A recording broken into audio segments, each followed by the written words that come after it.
ప్రభుత్వం మీద ఉన్న వ్యతిరేకత ఒకటే తెలుగుదేశం పార్టీ ఈ విన్నింగ్కి కారణం అవుతుంది. జగన్మోహన్ రెడ్డికి ఒక దూరదృష్టి లేదు, జగన్మోహన్ రెడ్డికి ఒక దిశానిర్దేశం లేదు. ఇటువంటి వ్యక్తి ఇంకొక 5 సంవత్సరాలు ముఖ్యమంత్రి కింద ఉన్నాడు అంటే ఖచ్చితంగా బొత్స సత్యనారాయణ మీకున్నాడు ఇక్కడ. మరి ఈసారి ఆయన్ని అక్కడ ఢీకొట్టే పరిస్థితులు ఏమైనా మీకేమైనా కనిపిస్తున్నాయి? ఆ రోజున వైకాపా ఒక వేవ్తో 151 సీట్లు గెలిచిన నేను ఎక్కడా కూడా తగ్గడం అనేది జరగలేదు. నేను ఎక్కడా కూడా చీపురుపల్లి నుంచి పారిపోయిన పరిస్థితి అనేది లేదు. బొత్స సత్యనారాయణ విద్యాశాఖ మంత్రిగా ఉన్నారు. నాడు నేడు కార్యక్రమంతో ఒక పిక్చరైజేషన్ చూపిస్తున్నారు. ఇవన్నీ తెలుగుదేశం పార్టీ కనిపించడం లేదు. అసలు రంగులు వేసామని చెప్పి చెప్పుకుంటున్నారు. ఆ రంగులు వేసింది కూడా కార్యకర్తల జోబీలు నింపగడానికి అని చెప్పి మేము చెప్తా ఉన్నాం. విన్నింగ్ ఛాన్సెస్ ఎలా ఉన్నాయి, దేనిపైన మీరు ప్రయత్నం చేస్తున్నారు? చీపురుపల్లిలో he's an ordinary MLA and minister.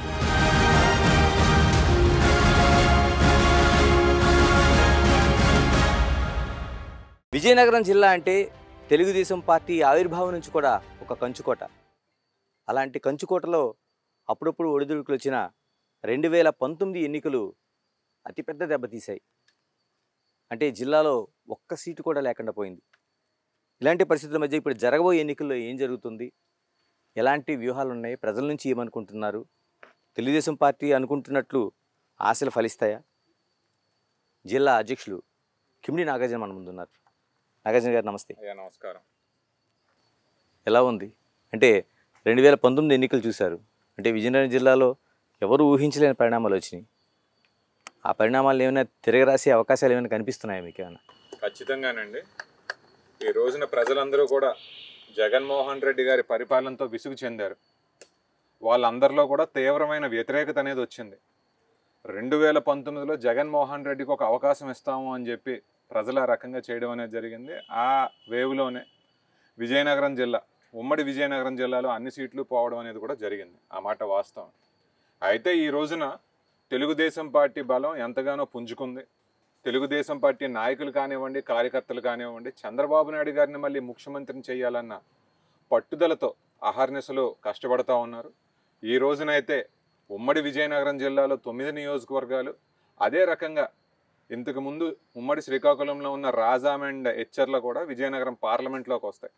ఈ రెండింటితో సహా అన్నీ కూడా మేము గెలవబోతున్నామని ఖచ్చితంగా చెప్పగలను. అంటే కేవలం అంటే ప్రభుత్వం మీద ఉన్న వ్యతిరేకత ఒకటే తెలుగుదేశం పార్టీ ఈ విన్నింగ్కి కారణం అవుతుందా? ఇంకేమైనా మిగతా అంశాలు ఏమైనా ఉన్నాయి మీకు ఏమైనా కనిపిస్తున్నాయి? అన్ని అంశాలు కూడా ఈ రోజున మాకు సహకరించబోతా ఉన్నాయండి. తెలుగుదేశం పార్టీ అనేది ప్రజల హృదయాల్లో ఉంది. కార్యకర్తలందరూ కూడా ఇక్కడ మాకు చాలా బలంగా ఉన్నారు. మీరు ఇందాక చెప్పినట్టుగా విజయనగరం జిల్లా అనేది తెలుగుదేశం పార్టీకి ఒక కంచుకోట. వీళ్ళందరూ కూడా మాకు సైనికుల్లాగా పని చేయబోతూ ఉన్నారు. అట్లాగే ఈ రోజున కొన్ని వర్గాల యొక్క ప్రజలు తీసుకున్నామంటే, మేధావి వర్గం కానివ్వండి, ఉద్యోగస్తులు కానివ్వండి, వ్యాపారస్తులు కానివ్వండి, వీళ్ళందరూ కూడా జగన్మోహన్ రెడ్డి గారి పరిపాలన ఎంత హానికరం అన్న సంగతి వాళ్ళు గుర్తించడం జరిగింది. జగన్మోహన్ రెడ్డికి ఒక దూరదృష్టి లేదు, జగన్మోహన్ రెడ్డికి ఒక దిశానిర్దేశం లేదు. ఇటువంటి వ్యక్తి ఇంకొక 5 సంవత్సరాలు ముఖ్యమంత్రి కింద ఉన్నాడు అంటే ఖచ్చితంగా ప్రజలందరూ కూడా నాశనం అయిపోతారు. చంద్రబాబు నాయుడు గారు లాంటి విజనరీ మళ్ళీ మనకి ముఖ్యమంత్రి అవ్వాలనేది కూడా చాలా సెగ్మెంట్స్లో ఉందండి. కాబట్టి చంద్రబాబు నాయుడు గారి విజనరీ పరిపాలన అందామా, విజయనగరం జిల్లాలో ఉన్న ఇదో మాకు కంచుకోట అందామా, లేదంటే కార్యకర్తల బలం అందామా, ఇవన్నీ కూడా మాకు ఖచ్చితంగా సహకరించే అంశాలు. అంటే ఇప్పుడు ఒకవైపు వైసీపీ పార్టీ అభ్యర్థుల్ని 6 విడతలుగా ప్రకటించింది, ఎక్కడెక్కడ ఎవరు ఉండాలి, మార్పులు చేర్పులు అన్నీ చేసింది. ఇప్పటికొచ్చి తెలుగుదేశం పార్టీలో అలాంటి స్పష్టత ఏం కనిపించట్లేదు. మరోవైపు పవన్ కళ్యాణ్తో పొత్తుంది, ఇప్పుడేమో బీజేపీతో కొత్తగా పొత్తు పెట్టుకోవడానికి ప్రణాళికలు రచిస్తున్నారు. ఇంత కన్ఫ్యూజన్లో ఏం జరగబోతుంది మీ పార్టీలో అభ్యర్థులు కానీ, ఆశావాహులు కానీ? జగన్మోహన్ రెడ్డి గారు సుమారు 60కి పైగా అభ్యర్థులను ఇటు నుంచి అటు మార్చారు. ఒక 30 మంది సిట్టింగులకి సీట్ లేకుండా చేశారు. ముందు మనం దాని గురించి మాట్లాడుకోవాలి. జగన్మోహన్ రెడ్డి గారి 4.5 సంవత్సరాలు కూడా ఒక ఫెయిల్యూర్. ఆయన ఫెయిల్యూర్ని కాస్త అభ్యర్థుల మీద పడేద్దామని చెప్పి ఆయన ఇటు నుంచి అటు మార్చడం అనేది జరిగింది. ప్రజలు అది గుర్తించారు. మా ఎమ్మెల్యే ఫెయిల్ అంటే ఆ పైనున్న ముఖ్యమంత్రి కూడా ఫెయిల్ అనే సంగతి ప్రజలందరికీ కూడా అర్థమైంది. ముందంశం అదండి. ఇకపోతే తెలుగుదేశం పార్టీ విషయానికి మనం కనుక వచ్చాము అంటే, Telugu Desam party is a cadre based party. మా అధినాయకుడు చంద్రబాబు నాయుడు గారు. అట్లాగే మాకు జనసేనతో పొత్తు అనేది కుదిరింది. మరి బీజేపీ ఏం చేస్తుంది అన్నది కూడా మనం చూసుకోవాల్సిన అవసరం ఉంది. అయితే మేము తెలుగుదేశం పార్టీ తరపున చంద్రబాబు నాయుడు గారు ఇచ్చే దిశానిర్దేశం ఏదైతే ఉందో తూచా తప్పకుండా మేము అదంతా కూడా చేస్తూ ఉన్నామండి. ఈ రోజున ఇన్ఛార్జీలు ఎవరైతే ఉన్నారో ఇన్ఛార్జీలు అందరూ కూడా మేమే క్యాండిడేట్లు అనుకుని చంద్రబాబు నాయుడు గారిని ముఖ్యమంత్రిని చేయాలి అన్న సదుద్దేశంతో రోజు ప్రజల దగ్గరికి వెళ్తానే ఉన్నారు, ప్రజల తరపున పోరాటాలు చేస్తూనే ఉన్నారు. కాబట్టి తెలుగుదేశం పార్టీ సంస్కృతి ప్రకారం సీట్లు ఎప్పుడు ఇస్తారు అనేది మా అధినాయకులు డిసైడ్ చేస్తారు. ఈ పొత్తులో కూడా ఏంటి అనేవి ఆయన తీసుకుంటారు. గ్రౌండ్ లెవెల్లో అయితే మాకు వచ్చిన నష్టమేం లేదండి, ఎందుకంటే అందరం కూడా క్షేత్రస్థాయిలో పనిచేస్తున్నాం. పని చేస్తున్నారు కరెక్టే, చాలామంది ఆశావాహులు ఉన్నారు. ఎందుకంటే రాష్ట్ర వ్యాప్తంగా ఒక మార్పులు జరుగుతాయని ఒక ఆశ ఏదైతే ఉందో చాలామంది అభ్యర్థులను తీసుకొచ్చి పెడుతుంది. మరి ఇలాంటి పరిస్థితుల్లో జనసేనకి ఈ జిల్లాకు సంబంధించి ఏమైనా కేటాయింపులు జరిగే అవకాశం ఉందా? రేపొద్దున బీజేపీ వస్తే వాళ్ళకి ఈ జిల్లాలో ఏ విధంగా పంపిణీ చేస్తారు? ఇవన్నీ ఒక పెద్ద ఇదిగా కనిపించడం లేదా మీకు? పొత్తులు పెట్టుకున్నప్పుడు ఏవో కొన్ని సీట్లు ఎవరో ఒకరికి వెళ్తాయి అన్న ఊహాగానాలు అయితే వస్తాయండి. అదే రకంగా ఆ పార్టీల తరపు నుంచి ఎవరైతే ఇన్ఛార్జీలు ఉంటారో వాళ్ళందరూ కూడా ఉండే ఫీలింగ్ ఏంటంటే మేము అర్హులమనే వాళ్ళకే ఉంటుంది. వాళ్ళు వాళ్ళ పార్టీల ద్వారా ఖచ్చితంగా ఒక రిక్వెస్ట్ అనేది పెట్టడం అనేది జరుగుద్ది, ఒక అప్లికేషన్ మాకు సీట్ కావాలని. కాబట్టి ఈ పార్టీల యొక్క పెద్దలు ఎవరైతే ఉన్నారో మాకు చంద్రబాబు నాయుడు గారు కానివ్వండి, వాళ్ళకి పవన్ కళ్యాణ్ గారు కానివ్వండి, వీళ్ళందరూ కూడా మాట్లాడుకొని ఎక్కడ ఏ నియోజకవర్గంలో ఎవరి బలాబలాలు ఏంటి, ఏ రకంగా చేసుకుంటే ఈ ఉమ్మడి ప్రభుత్వం అనేది రాబోతుంది అన్న డెసిషన్ వాళ్ళు చాలా లోతుగా పరిశీలించిన తర్వాత నిర్ణయించుకోవడం అనేది జరుగుతుంది. నేను ప్రత్యేకంగా చీపురుపల్లి నియోజకవర్గం కోసం మాట్లాడదలుచుకున్నాను. అక్కడ ఉన్నది ఒక రాష్ట్ర మంత్రి ఉన్నాడు, బొత్స సత్యనారాయణ మీకు ఉన్నాడు అక్కడ. అంటే ఈ జిల్లానంతా ఒక తాటిపై నడిపించి తీసుకొచ్చిన 2019 విజయానికి ఆయన ఖాతాలోనే వేశారు. మరి ఈసారి ఆయన్ని అక్కడ ఢీకొట్టే పరిస్థితులు ఏమైనా మీకేమైనా కనిపిస్తున్నాయి? ఖచ్చితంగానండి. 4.5 సంవత్సరాలుగా బొత్స సత్యనారాయణ గారిని మేము ఢీ కొడతానే ఉన్నాం. బొత్స సత్యనారాయణ గారు ఎక్కడ ఏ తప్పిదం చేసినా దాన్ని నేను ప్రశ్నిస్తూనే ఉన్నాను. 2019లో నేను పోటీ చేసినప్పుడు నేను ఓడిన మాట వాస్తవం అయి ఉండొచ్చు, కానీ ప్రజలందరూ కూడా నాకు చాలా ఆదరాభిమానాలు చూపించారు. ఒక చిన్న వయసులోనే మంచి రాజకీయ పరిణితి ఉన్న యువకుడు అని చెప్పి ప్రజలందరూ నన్ను గుర్తించారు. ఆ పట్టుదలతోనే అవతల పక్కున్నది బొత్స సత్యనారాయణ అయినా ఆ రోజున వైకాపా ఒక వేవ్తో 151 సీట్లు గెలిచిన నేను ఎక్కడా కూడా తగ్గడం అనేది జరగలేదు. నేను ఎక్కడా కూడా చీపురుపల్లి నుంచి పారిపోయిన పరిస్థితి అనేది లేదు. నేను ఇంకో ఉద్యోగమో లేదంటే ఇంకో వ్యాపారమో చేసుకున్న పరిస్థితి అంటూ లేదు. ఈ 4.5 సంవత్సరాలుగా కూడా ప్రజల మధ్యలోనే ఉంటూ ప్రజల తరపున పోరాడుతూ ప్రజలకి ఏ సమస్య వచ్చినా దానికి ఒక పరిష్కారం చూపించాలని చెప్పి వాళ్ళని చైతన్యపరుస్తూనే ఉన్నాను. ఇదంతా చేయడానికి ముఖ్య కారణం ఏంటి అంటే నాగార్జున అనేవాడు మంచి నాయకుడు అని చెప్పి ప్రజలందరిలో కూడా భరోసా కల్పించాలని చెప్పి నేను కష్టపడ్డాను. ఆ రకంగా వారిలో కూడా ఒక భరోసా, ఒక ధైర్యం, ఒక నమ్మకం అనేది నేను కలిగించాను. ఈ రోజున బొత్స సత్యనారాయణ గారికి ఏమీ అక్కడ ఈజీ కాదండి. ఖచ్చితంగా చీపురుపల్లి కూడా మేము గెలవబోతా ఉన్నాం. అంటే వాళ్ళకి ఒకవైపు నవరత్నాలు ఉన్నాయి, అనేక పథకాల ద్వారా ప్రజలకి నేరుగా డబ్బులు మేము తీసుకెళ్తున్నాం అని చెప్తున్నారు.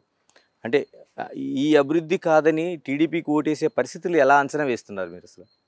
జగన్మోహన్ రెడ్డి గారు నవరత్నాల పేరు మీద ఏవో సంక్షేమ పథకాలు ఇస్తున్నారు, వాటినే దిస్ ఈజ్ ఎవ్రీథింగ్ అన్నట్టుగా ఆయన చెప్పుకుంటున్నారు. కానీ ఈ రోజున మేము గ్రామాల్లోకి వెళ్తూ ఉన్నామండి. నవరత్నాల పేరు మీద లేదా జగన్మోహన్ రెడ్డి సంక్షేమం పేరు మీద 2 అంశాలు జరిగాయి. అదేంటి అంటే జగన్మోహన్ రెడ్డి బెనిఫిషియరీస్ని తగ్గించారు. ఏవైతే సంక్షేమ పథకాలు ఉన్నాయో దాని ద్వారా వచ్చే అమౌంట్ ఏదైతే ఉంటుందో దాన్ని కొంచెం పెంచినట్టుగా అతను చూపించుకున్నారే కానీ ఎంతోమంది బెనిఫిషియరీస్ని తగ్గించేశారు. ఆ రకంగా గ్రామాల్లో ఉన్న చాలామంది ఒక అంగన్వాడీ టీచర్ ఉన్నారంటే ఆయన వాళ్ళ కుటుంబంలో పెన్షన్ రావడానికి లేదు. ఒక సెక్రటరీలో ఎవరైనా జాబ్ చేస్తూ ఉన్నారంటే సచివాలయంలో వాళ్ళ కుటుంబానికి వాళ్ళు ఎంత పేదరికంలో ఉన్నా కానివ్వండి వాళ్ళ తల్లిదండ్రులకో లేదా వాళ్ళెవరికి కూడా సంక్షేమ పథకాలు వచ్చే పరిస్థితి లేదు. కాబట్టి మొదటి అంశం అది. ఎన్నో కుటుంబాలు జగన్మోహన్ రెడ్డి వల్ల నష్టపోయాయి. అట్లాగే రెండో అంశం ఏంటి అంటే ఈ సంక్షేమ పథకాల పేరు మీద జగన్మోహన్ రెడ్డి 100 రూపాయలు ఇస్తున్నాడు, కానీ మా దగ్గర నుంచి తిరిగి 200 రూపాయలు లాక్కుంటున్నారు అని చెప్పి ప్రజలు గ్రహించారండి. వాళ్ళందరూ కూడా జగన్మోహన్ రెడ్డి మా దగ్గర బాదుడు చేసి మా జోబీల్లో నుంచే డబ్బులు తీసుకుని పరిపాలన చేస్తూ ఉన్నాడు, దీనివల్ల మా జీవితాలన్నీ కూడా సర్వనాశనం అయిపోయాయని చెప్పి ప్రజలు గుర్తించడం జరిగింది. కాబట్టి సంక్షేమ పథకాలు ఇస్తున్నానని జగన్మోహన్ రెడ్డి అనుకుంటున్నాడు, కానీ ఆ ఇస్తున్న పేరు మీద మా జీవితాలను చెడగొట్టేశాడు అని చెప్పి ప్రజలు అనుకుంటున్నారు. అంటే బిగ్ టీవీగా మేము శ్రీకాకుళం జిల్లా నుంచి విజయనగరం వరకు ఒక చాలా గ్రౌండ్ లెవెల్లో ప్రయాణం చేస్తున్నాం. ప్రత్యేకంగా కొన్ని నియోజకవర్గాల్లో అంటే నెల్లిమర్ల లాంటి నియోజకవర్గాల్లో జనసేన పార్టీ మాధవి లాంటి వాళ్ళు టికెట్ ఆశిస్తున్నారు. వాళ్ళు ఇప్పటికే ఒక క్షేత్రస్థాయిలో ఒక ప్రచారం చేస్తున్నారు. మరోవైపు మీ బంగారాజు లాంటితో పాటు మిగతా వాళ్ళందరూ కూడా అక్కడంతా ఆ సీట్లు ఆశిస్తున్నారు. అది ఎక్కడ ఒక కొలిక్కి వచ్చే అవకాశం లేదు. ఎవరికి వాళ్ళు ఆ పట్టుదలతో ఉన్నట్టు కనిపిస్తున్నారు. ఇదంతా నష్టం జరిగే అవకాశం ఉండదా మీకు? వాళ్ళ విజయావకాశాల కోసం, వాళ్ళ సీట్లలో గెలుపు కోసం ఇరు పార్టీల యొక్క అభ్యర్థులు కూడా కష్టపడతారండి. అది ఎక్కడైనా కానివ్వండి, అది సాధారణ ప్రక్రియ. ఆ రకంగా నెల్లిమర్ల నియోజకవర్గంలో ఇద్దరు నాయకులు కూడా సీట్ రావాలి అని అనుకోవడం కూడా ఒక రకంగా సాధారణమైన ప్రక్రియనే. ప్రతి నియోజకవర్గంలో కూడా అటువంటి సమస్య ఇంచో అంటూ ఉంటుంది. అయితే నేను చెప్పేది ఒకటేనండి, ఏ సీటు విషయానికి వచ్చినా, నెల్లిమర్లు ఒకటే కాదు, ఏ సీటు విషయానికి వచ్చినా ఫైనల్గా డెసిషన్ తీసుకునేది మా అధినాయకులు ఇద్దరు కూడా కలిపి డెసిషన్ తీసుకుంటారు. ఆ డెసిషన్ తీసుకున్న తర్వాత ఎవరైనా కానివ్వండి, ఆ రెండో వారికి సహకారం చేస్తారు, చేయాల్సిందే. అంటే ఇప్పటివరకు మీరు చేస్తున్న ప్రచారం రాష్ట్ర వ్యాప్తంగా కావచ్చు, లేకపోతే జిల్లాల వారీగా కావచ్చు, జగన్మోహన్ రెడ్డి ఇస్తున్న వైఫల్యాలు మాత్రమే చూపిస్తున్నారు. మీరేం చేయబోతున్నారు, ఏమైనా చెప్పగలుగుతున్నారా? ఖచ్చితంగానండి. ఈ రోజున ప్రజలందరి దగ్గరికి కూడా తెలుగుదేశం పార్టీ నాయకులు, మరీ ముఖ్యంగా క్షేత్రస్థాయి బూత్ లెవెల్ క్యాడర్ అందరూ కూడా వెళ్తున్నారు.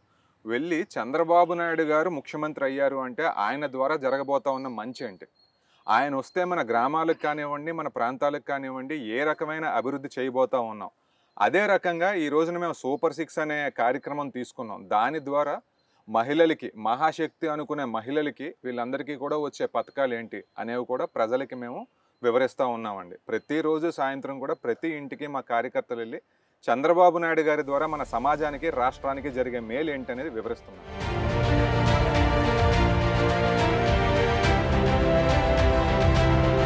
అంటే విజయనగరం జిల్లాను తీసుకుంటే ఒక వలస జిల్లాగా ఇప్పుడు కాదు, చాలా కాలంగా మనకి కొనసాగుతుంది. ఇలాంటి ప్రాంతాల్లో మీకు ల్యాండ్ మాఫియా కనిపిస్తుంది, గనులు దోచుకుంటున్నారు, ఇసుక అక్రమ మాఫియా కనిపిస్తుంది. మీ తెలుగుదేశంలో కూడా ఒకళ్ళిద్దరు నాయకులు తప్ప మిగతా వాళ్ళు ఎవరు పెద్ద ఇప్పే పరిస్థితి కనిపించడం లేదు. ఇదంతా ఒక లాలూచి కుస్తీగా ప్రజలు అనుకోవడంలో అర్థం ఉందంటారు కదా? మీరు చెప్పినట్టుగా ఏంటంటే విజయనగరం జిల్లాలో వలస చాలా ఎక్కువగా ఉంది. అందరూ కూడా బయటికి వెళ్ళిపోతున్న మాట వాస్తవం. ఇక్కడ సరైన పరిశ్రమలు లేక, ఇక్కడ సరైన ఉద్యోగ అవకాశాలు లేక అందరూ కానివ్వండి, విశాఖపట్నం కానివ్వండి, విజయవాడ కానివ్వండి, హైదరాబాద్ కానివ్వండి వెళ్ళిపోతూ ఉన్నారు. వైకాపా ప్రభుత్వం ఈ 5 సంవత్సరాల్లో కూడా ఇక్కడ ఏ రకమైన ఉపాధి అవకాశాలు కూడా సృష్టించలేకపోయింది. కాబట్టి ఈ సమస్య ఇంకా తీవ్రతరం అయింది. అది ఒక అంశం. అదే రకంగా మీరు చెప్తా ఉన్నట్టు ఏంటి అంటే, ఎన్నో స్కామ్స్ ప్రస్తుత వైకాపా నాయకులు చేస్తూనే ఉన్నారు. వాళ్ళు రాష్ట్ర స్థాయిలో కానివ్వండి, జిల్లా స్థాయిలో కానివ్వండి అవినీతి చాలా దారుణంగా చేస్తున్నారు. అదే రకంగా గనుల శాఖలో కానివ్వండి, ఇసుక తవ్వకాల్లో కానివ్వండి, లేదా ల్యాండ్ మాఫియాలో కానివ్వండి, ఎక్కడో దగ్గర వాళ్ళు ఇవన్నీ కూడా చేస్తున్నారు. మరి మా నాయకులు అందరూ కూడా, ఈ బొత్స కుటుంబం కానివ్వండి, వైకాపా నాయకులు కానివ్వండి, ఎక్కడైనా అవినీతి చేశారంటే ఖచ్చితంగా వాళ్ళు ఫోర్ ఫ్రంట్లోకి వచ్చి ఆ ప్రజల తరపున పోరాడుతూనే ఉన్నారు. ప్రజలు కూడా దీన్ని గమనించారు. తెలుగుదేశం పార్టీ నాయకులను తీసుకున్నామంటే నీతి నిజాయితీలకి మారుపేరు. తెలుగుదేశం పార్టీ నాయకులు ఎవరినైనా తీసుకోండి, గత హయాంలో మాకు మంత్రుల కింద పనిచేసిన వాళ్ళు ఎవరి మీద కూడా అవినీతి ఆరోపణలు అనేవి లేవు. ఈ రోజున ప్రజలు క్లియర్గా చూస్తూ ఉన్నది ఏంటి అంటే, ఈ వైకాపా నాయకులందరూ కూడా వేలకు వేల కోట్లు అవినీతిపరంగా అక్రమంగా సంపాదిస్తున్నారు. ఇదంతా కూడా ప్రజలు బేరీజు వేసుకుంటున్నారు. అంటే జిల్లా అధ్యక్షుడిగా కిమిడి నాగార్జున కేవలం బొత్స సత్యనారాయణపైనే అస్త్రాలు ఎక్కుపెట్టడం ద్వారా, అంటే అది మీకు చీపురు పిల్లిలో మాత్రమే ప్రయోజనం ఉంటుందా? అసలు ఆయన ఒక్కడే ఎందుకు టార్గెట్ అవుతున్నాడు మీకు? నేను బొత్స సత్యనారాయణ గారు ఒక్కరినే టార్గెట్ చేస్తాను అన్నమాట అవాస్తవం అండి. బొత్స సత్యనారాయణ గారు ఏదైనా తప్పు చేశారంటే, బొత్స సత్యనారాయణ గారు ఏదైనా అవినీతి చేశారంటే, లేదా బొత్స సత్యనారాయణ గారు మా నాయకులను ఏదైనా అన్నారంటే ఖచ్చితంగా నేను ప్రెస్ మీట్స్ పెట్టి మాట్లాడతాను. అదే రకంగా జగన్మోహన్ రెడ్డి గారికి చెందిన వైఫల్యాలు కానివ్వండి, ఈ పరిపాలన వల్ల ప్రజలకు ఎక్కడైనా ఇబ్బంది జరిగింది అంటే ఖచ్చితంగా వాటి మీద కూడా నేను పోరాడుతూనే ఉన్నాను. కాబట్టి బొత్స సత్యనారాయణ గారు నా ఓన్లీ టార్గెట్ అనేది లేదు. నియోజకవర్గంలో నేను ఉండడం, ఆయన మంత్రి అవ్వడం, నేను జిల్లా అధ్యక్షుడిని అవ్వడం, ఆ రకమైన ఇచ్చిపుచ్చుకోవడాలన్నీ ఉంటాయి అంతే. ఇంతకాలం ఏంది జిల్లాలో సాగునీరుది పక్కన పెడతాం, తాగునీరు కూడా లేని పరిస్థితి చాలా గ్రామాల్లో మనకు కనిపిస్తుంది. కొన్ని పంటలను అక్కడ నుంచి ఆ క్రాఫ్ని వాళ్ళు మార్చుకునే పరిస్థితి కనిపిస్తుంది. అది నెల్లిమర్రి లాంటి చోట చూస్తే ఇప్పటికీ చాలా పరిశ్రమలు తరలిపోయినాయి. చెరకు కూడా అదే పరిస్థితి వచ్చింది. మీకేమున్నాయి ప్రణాళికలు అసలు? ఈ రోజున ఈ వైకాపా ప్రభుత్వం ఏ రకంగా ఉందంటే, తోటపల్లి కాలువ తెలుగుదేశం పార్టీ పూర్తి చేసింది. కొన్ని వెరీ మినిమల్ మిగులు పనులనే ఉండిపోయాయి. ఈ ప్రభుత్వం వచ్చిన తర్వాత 6 నెలల్లో దాన్ని పూర్తి చేయొచ్చు, పూర్తి చేయలేదు. రెండోది, ఆ ప్రాజెక్టు ఈరోజు పిచ్చి మొక్కల నిలయంలాగా అయిపోయింది. ఎక్కడా కూడా కనీసం మెయింటెనెన్స్ వర్క్స్ లేవు. ఈ మెయింటెనెన్స్ వర్క్స్ లేకపోవడం వల్ల, పూడిక తీతలు అనేవి జరగకపోవడం వల్ల ఈ మొక్కలన్నీ లెగిచిపోవడం, ఎక్కడికక్కడ అనీవెన్ సర్ఫేసెస్ రావడం, రిజర్వాయర్ దగ్గర నుంచి వాటర్ శివారు వరకు కూడా వచ్చిన పరిస్థితి లేదండి. కాబట్టి ఉన్న ప్రాజెక్టును కూడా మెయింటైన్ చేసుకోలేని స్థితిలో ఈ ప్రభుత్వం ఉండడం వల్ల రైతులందరూ కూడా తీవ్రమైన ఇబ్బందులు పడతా ఉన్నమాట వాస్తవం. మేము వచ్చిన తర్వాత ప్రజలందరికీ కూడా ఒకటే హామీ ఇస్తున్నాం, తోటపల్లిని చిన్న బిడ్డలాగా, పసిపాపలాగా మేము చూసుకుంటాం. వెంటనే వాటిని మెయింటెనెన్స్ వర్క్స్ పూర్తి చేస్తాం. ప్రతి చెరువుకి కూడా నీరు అందించేలాగా చూస్తాం. ఈ త్రాగునీరు సమస్య కానివ్వండి, సాగునీరు సమస్య కానివ్వండి, అన్నిటినీ కూడా మేము పరిష్కరిస్తామని చెప్పి ఈ సందర్భంగా తెలియజేస్తూ ఉన్నాను. అదే రకంగా ఈ రోజున మూతపడిపోయిన పరిశ్రమలు ఎన్నో ఉన్నాయి. ఈ జిల్లాలో ఫెర్రో అల్లాయ్స్ పరిశ్రమలు ఇంచుమించు 37 ఉన్నాయి. అందులో ఇంచుమించు సగానికి పైగా మూతపడిపోయాయి. ఎందుకంటే ఈ ప్రభుత్వం సరైన రాయితీలు ఇవ్వట్లేదు. ఫెర్రో అల్లాయ్స్ అనేది చాలా ఎలక్ట్రిసిటీ ఇంటెన్స్ యూనిట్స్ అండి. వాళ్ళు 40-50% వరకు కూడా ఇన్పుట్ అంతా కూడా ఈ కరెంట్ మీద, పవర్ మీద పెడతా ఉంటారు. ఆ యూనిట్ ఛార్జెస్ అవన్నీ కూడా వాళ్ళకు కూడా ఈ పెరిగిపోయిన రేట్ల వల్ల సుమారు యూనిట్కి 5 నుంచి 5.5 రూపాయలు పెంచేయడం వల్ల వాళ్ళందరూ కూడా తీవ్రమైన నష్టాల్లోకి వెళ్ళడం, ఆ యజమానులందరూ కూడా మూసేయడం, వర్కర్స్ అందరికీ కూడా చాలా ఇబ్బందుల్లో పడుతూ ఉన్నారు. మేమేం చెప్తున్నామంటే, పారిశ్రామికంగా ఈ మూతపడిపోయిన యూనిట్స్ ఏవైతే ఉన్నాయో ఖచ్చితంగా వాటిని తెరిపిస్తాము. అదే రకంగా నూతనంగా భారీ పరిశ్రమలు, చిన్న పరిశ్రమలు, మధ్య పరిశ్రమలు అన్నీ కూడా ఈ జిల్లాలోకి వచ్చేలాగా మేము చంద్రబాబు నాయుడు గారి దగ్గరికి వెళ్ళి అవన్నీ కూడా సాధిస్తామని తెలియజేస్తున్నాం. బొత్స సత్యనారాయణ విద్యాశాఖ మంత్రిగా ఉన్నారు. నాడు నేడు కార్యక్రమంతో ఒక పిక్చరైజేషన్ చూపిస్తున్నారు. ఇవన్నీ తెలుగుదేశం పార్టీ కనిపించడం లేదు అసలు. మీరే అన్నారు కదండి, నాడు నేడు కార్యక్రమం ద్వారా ఆయన మంచి పిక్చర్ చూపిస్తున్నారు. ఏవైతే బిల్డింగ్స్ ఉన్నాయో వాటికి కొత్తగా రంగులైతే వేశారు. మంచి రంగులో ఏ రంగులో మరి మాకైతే తెలియదు, కానీ వాళ్ళ కార్యకర్తల్ని కాపాడుకోవడం కోసం ఆ పథకం అనేది పెట్టి ఆ కార్యకర్తలందరికీ కూడా వేల కోట్ల రూపాయలు సంపాదించి పెట్టారు ఈ ప్రభుత్వం. కానీ ఎన్ని అదనపు స్కూల్ బిల్డింగ్లు కట్టించారు, ఎన్ని అదనపు స్కూల్ రూమ్స్ కట్టించారు అనేది వాళ్ళు బయటకు వచ్చి చెప్పగలరా? అదే రకంగా ఎన్నో స్కూల్స్లో ఈరోజు పెయింట్స్ వేసేసారు 25 లక్షలు పెట్టి, 30 లక్షలు పెట్టి, కానీ తీరా చూస్తే విలీనం అని చెప్పేసి ఆ స్కూల్లే మూతపడిపోయిన పరిస్థితి కనిపిస్తూ ఉంది. ఈ రోజున మీరు విద్యాశాఖ గురించి మాట్లాడుతూ ఉన్నారు. రంగులు వేసామని చెప్పి చెప్పుకుంటున్నారు.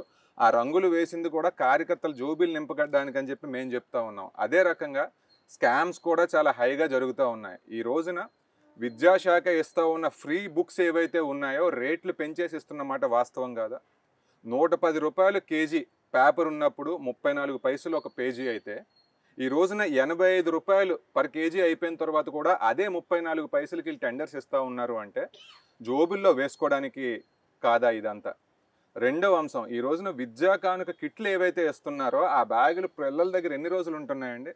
3 రోజుల్లో చిరిగిపోతూ ఉన్నాయి. అంటే నాసి రకమైన బ్యాగ్స్ ఇచ్చేసి దాని మీద కూడా పర్సంటేజ్లు ఆ శాఖలో ఉన్న వాళ్ళందరూ కూడా తీసుకుంటున్నారు. మరి బొత్స సత్యనారాయణ గారు దీని మీద కూడా అసలు నోరు మెదపట్లేదు. ఇలా రోడ్డు సంగతి ఏంటి? రోడ్ల సంగతి చూస్తుంటే మీ రోడ్లులా లేవు. అవునండి, ఇక్కడ రాష్ట్రం అంతటా కూడా మనం చూసుకోవడం అనేది జరిగింది. ఎక్కడైనా కానివ్వండి, జగన్మోహన్ రెడ్డి హయాంలో రోడ్లు అనేవి చాలా దారుణంగా ఉన్నాయి. నేషనల్ హైవేస్ కనుక ఉన్నాయి అంటే వాటికి వీటికి ఎంతో నక్కకి నాగలోకానికి ఉన్నంత తేడా కనిపిస్తూ ఉంది. ఎక్కడ చూసినా రోడ్లన్నీ పాడైపోయి ఉన్నాయి. ఆ రోడ్లలో మనం వెళ్తూ ఉన్నామంటే వాటిని ఉయ్యాల జంపాలని కూడా ప్రజలు సెటైర్లు వేసుకుంటూ ఉన్న పరిస్థితి. ఈ ప్రభుత్వం ఎలా ఉంది అంటే కనీసం ఉన్న రోడ్డుకి మరమ్మతులు కూడా చేసుకోలేని పరిస్థితిలో ఉందండి. ఇదంతా కూడా జనంలో తీవ్రమైన ఆగ్రహం అనేది వచ్చింది. ప్రజలు ఖచ్చితంగా వీళ్ళందరినీ కూడా తిప్పికొడతారు. ఇప్పుడు భోగాపురంలో అతిపెద్ద ప్రాజెక్టు ఇప్పుడు ఓన్లీ కాంపౌండ్ వాళ్ళ వరకు వచ్చింది. మీ పార్టీ నిజంగా అధికారంలోకి వస్తే ఈ జిల్లాకు సంబంధించి స్పెసిఫిక్గా ఇవి చేస్తామని ఏ అంశాలను ఎంచుకున్నారు? 1, 2, 3 అనేవి ఖచ్చితంగానండి. ఇందాక చెప్పినట్టుగా తోటపల్లిని ముందుగా పూర్తి చేసి ఆ మిగిలి పనులు ఏవైతే ఉన్నాయో అవి చేసి ఆ మెయింటెనెన్స్ వర్క్స్ ఏవైతే ఉన్నాయో అదంతా కూడా పూర్తి చేసి రైతులందరికీ కూడా సరైన నీళ్ళు ఇచ్చేలాగా చూసుకుంటాం. రెండవది ఏంటి అంటే ఈ భోగాపురం ఎయిర్పోర్ట్ ఏదైతే ఉందో భోగాపురం ఎయిర్పోర్ట్ ద్వారా మంచి ఉపాధి అవకాశాలు దొరుకుతాయి. అదే రకంగా ఈ చుట్టుపక్కల ప్రాంతాలన్నీ కూడా అభివృద్ధి చెందుతాయి. ఈ 5 సంవత్సరాల్లో జగన్మోహన్ రెడ్డి గారు చేసిందంటూ ఏదైనా ఉంది అంటే కేవలం ఆ కాంపౌండ్ వాళ్ళు కట్టించడం తప్ప అంతకు మించిన పని ఏమీ చేయలేదు. కాబట్టి తెలుగుదేశం పార్టీ అధికారంలోకి వచ్చిన తర్వాత ఖచ్చితంగా మా ప్రాంతాన్ని బాగు చేసుకోవడానికి భోగాపురం ఎయిర్పోర్ట్ ఒక సువర్ణ అవకాశం. ఖచ్చితంగా చంద్రబాబు నాయుడు గారు కూడా మంచి దృష్టి అనేది భోగాపురం ఎయిర్పోర్ట్ మీద ఉంది, కాబట్టి దాన్ని కూడా పూర్తి చేస్తామని చెప్పి ఈ సందర్భంగా తెలియజేస్తున్నాం. అంటే కిమిడి నాగార్జున జిల్లా అధ్యక్షుడిగా మీ పైన అంటే గ్రౌండ్ లెవెల్లో కావచ్చు, ప్రతిపక్షం కావచ్చు వస్తున్న విమర్శ ఏంటంటే, ఒకవైపు అశోక్ గజపతిరాజు గారు లేకపోతే కిమిడి కళా వెంకట్రావు గారు చెప్తే ఆ పరిధిలో ఆయన ఆ ప్రయాణం తప్పించి ఒక స్వతంత్రంగా క్యాడర్ కోసం ప్రయాణం చేసే పరిస్థితులు ఏం కనిపించడం లేదంటున్నారు. మీరేమంటారు? రెండూ ఉన్నాయంటానండి. ఈ రోజున అశోక్ గజపతిరాజు గారు కానివ్వండి, కళా వెంకట్రావు గారు కానివ్వండి, 40 సంవత్సరాలుగా ఈ పార్టీలో ఉన్నారు. వాళ్ళందరూ కూడా సీనియర్ నాయకులు. ఇంచుమించు తెలుగుదేశం పార్టీలో 5గురిని తీసుకున్నాము అంటే, టాప్ 5 మెంబర్స్ తీసుకున్నామంటే వీళ్ళందులో ఉంటారు. కాబట్టి అటువంటి సీనియర్స్ చెప్పే మాటలు నేను బాగున్నాయంటే వాటిని నేను పాటిస్తాను. అదే రకంగా వారి అడుగుజాడల్లో నడవడానికి నాకు ఏ రకమైన ఇగో కూడా లేదు. రెండో అంశం ఏంటి అంటే, వీళ్ళు చెప్పేది నేను చేస్తానన్న మాట వాస్తవం. అదే రకంగా స్వతంత్రంగా నేను నిర్ణయాలు తీసుకుని ఖచ్చితంగా మా క్యాడర్ అందరికీ కూడా కావాల్సిన పని అంతా చేసి పెడతాననేది కూడా వాస్తవం. నాకు కళా వెంకట్రావు గారు కానివ్వండి, అశోక్ గజపతిరాజు గారు కానివ్వండి, నేను చేసుకోవాల్సిన పనికి వాళ్ళు నాకు మంచి ఫ్రీడమే ఇచ్చారు. పార్టీ ఇచ్చే కార్యక్రమాలు కానివ్వండి, ఇతరత్ర కార్యక్రమాలు కానివ్వండి, అదంతా కూడా నేను చేసుకోవడానికి నాకు ఫ్రీ హ్యాండే ఉంది. అంటే రాష్ట్ర వ్యాప్తంగా 175 సీట్లలో ఒక 10-15 సీట్ల మీద ప్రజలందరే కాదు అన్ని రాజకీయ పక్షాలు కూడా ఒక కాన్సన్ట్రేషన్ ఉంటుంది. అందులో చీపురు బిల్లు ఒకటి. ఈసారి ఏం చేయబోతున్నారు? మీ చీపురు బిల్లులో ఏమైనా విన్నింగ్ ఛాన్సెస్ ఎలా ఉన్నాయి? దేనిపైన మీరు ప్రయత్నం చేస్తున్నారు? ఖచ్చితంగానండి. ఈ రోజున రాష్ట్రం అంతా కూడా చీపురు పిల్లి వైపు చూస్తారు. ఎందుకంటే అక్కడ ఒక పెద్ద తలకాయ పోటీ పడుతూ ఉంది. నేను మీడియా సోదరులందరికీ ఒకటే చెప్తా ఉంటాను. అదేంటి అంటే, బయట బొత్స సత్యనారాయణ పెద్ద నాయకులు అవ్వచ్చు, కానీ చీపురుపల్లిలో కాదు. చీపురుపల్లిలో he's an ordinary MLA and minister. ఇంకొక విషయం కూడా చెప్తాను. 2004 నుంచి 14 మధ్యలో ఆయన ఒక పీసీసీ అధ్యక్షుడి కిందో లేదంటే కాంగ్రెస్లో ఒక మంత్రి కిందో ఆయనకి చాలా ఎక్కువ పవర్స్ ఉండొచ్చు. కానీ ఈ 5 సంవత్సరాల్లో వైసీపీ ప్రభుత్వంలో ఆయనకు ఆ పవర్స్ లేవు. దానికి తగ్గ అభివృద్ధి ఆయన చేసుకోలేకపోయారు. ప్రజలకు కూడా ఆయన అందుబాటులో ఉండరు. ఇవన్నీ కూడా మేము తీవ్రంగా పోరాడుతూ ఉన్నాము. 2024లో చీపురుపల్లిలో బొత్స సత్యనారాయణ గారిని మేము ఓడించబోతా ఉన్నాం. జిల్లా పరిస్థితి చెప్పండి. ఉమ్మడి జిల్లాకు సంబంధించి పొత్తులు మీకు కుదిరిన తర్వాత ఎంత మెజార్టీలో ఎన్ని సీట్లు మీ వైపు రాబోతున్నాయి? ఉమ్మడి జిల్లాలోనండి ఖచ్చితంగా మేము అన్ని 9కి 9 కూడా కొట్టబోతా ఉన్నాం. షూర్ అండి. థ్యాంక్ యూ అండి. Thank you very much. Thank you అండి. Thank you for the interview.